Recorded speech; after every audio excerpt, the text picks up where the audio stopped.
ৰাতিপুৱা ডিগবৈ এটি বাংলোত প্ৰকৃতিৰ লগত নেচাৰৰ লগত অলপ কানেক্ট কৰিবলৈ চেষ্টা কৰিছোঁ আৰু এই বাংলোত ৰাতিপুৱা বহাৰ যিটো আমেজ সেই আমেজটো এটা বিশেষ আমেজ আৰু এটা কথা মই ইয়াতে লক্ষ্য কৰিছোঁ মন কৰিছোঁ এইবোৰ বাংলো প্ৰায় 100 বছৰতকৈ অধিক পুৰণি আৰু এইবোৰ বাংলোৰ পৰা কিছু আমি বাস্তু টিপছ ল'ব পাৰোঁ ইয়াতে কিছুমান পজিটিভ এনাৰ্জি আছে আৰু সেই পজিটিভ এনাৰ্জিবোৰ কি কাৰণত হৈছে তাৰে দুই এটা কাৰণ মই আপোনালোকৰ লগত শ্বেয়াৰ কৰিব বিচাৰিছোঁ আৰু সেই কাৰণবোৰ যদি আমি মানি চলো আমাৰ ঘৰবোৰত পজিটিভ হোৱাৰ বহুখিনি আশা কৰিব পাৰি প্ৰথম কথাটো হৈছে এই ফ্ল'ৰখন মই ফ্ল'ৰখন দেখুৱাব বিচাৰিছোঁ আপোনালোকে নিশ্চয় দেখিছে এই ফ্ল'ৰখন কাঠৰ ফ্ল'ৰ হোৱাৰ লগে লগে ইয়াত বাস্তুৰ মতে নিগেটিভ এনাৰ্জি যিমানখিনি থাকে সেইখিনি এট্ৰাক্ট কৰে সেইখিনি ওচৰলৈ এবজৰ্ব কৰে ই কাঠৰ ফ্ল'ৰে লৈ লয় সেইকাৰণে এই বাংলোবোৰত অহাৰ লগে লগে মনটো ফ্ৰেছ এটা ফিল কৰা যায়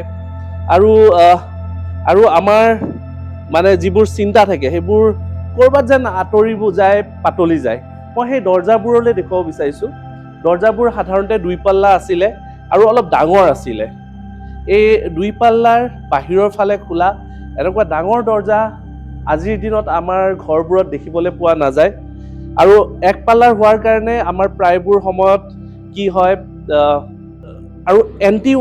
ক্লকৱাইজ খোলা কিছুমান দৰ্জা দেখা যায় তাৰ বাবে বহু বাস্তু ডিফেক্টছ আমাৰ ঘৰত দেখা যায় তো ঘৰবোৰত যদি আমি এনেকুৱা 2 পাল্লা কৰিব পাৰোঁ খুবেই উত্তম হয় বাস্তুৰ ফালৰ পৰা ফ্ল'ৰবোৰ সাধাৰণতে কাঠৰ নহ'লেও আমি যদি কাঠৰ টেক্সচাৰ দিয়া দিব পাৰোঁ সেইকাৰণে কাঠৰ টেক্সচাৰৰ ফ্ল'ৰ যিবোৰ আছে সেইবোৰ মানে খুব বেছি ইন ফেশ্বন আহিছে আৰু সদায় পূবমুখৰ দৰ্জা খুব পাৰফেক্ট হয় এজ পাৰ বাস্তু পূবমুৱা দৰ্জা খুব পাৰফেক্ট হয় উত্তৰ ফালৰ যিটো দৰ্জা সেইটো কুবেৰ স্থানৰ দৰ্জা বুলি কয় সেইটোও পাৰফেক্ট হয় ট্ৰাই কৰিব দক্ষিণমুখী যদি দৰ্জা হয়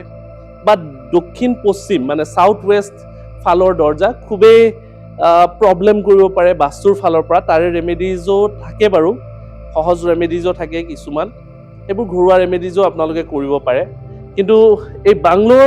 যিটো আমেজ যেতিয়াই আমি বাংলোত থাকোঁ বাংলোৰ পৰা এটা নিশা দুটা নিশা আমি কটাই যেতিয়া আমাৰ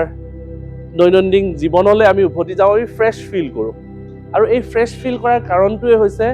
ইয়াৰ যিটো পজিটিভ ভাইব পজিটিভ এনাৰ্জি আশা কৰোঁ এই টিপছখিনি আপোনালোকে আপোনালোকৰ ঘৰত যদিহে এপ্লাই কৰে আপোনালোকৰ ঘৰখনো প্ৰায়খিনি পজিটিভ হৈ থাকিব ধন্যবাদ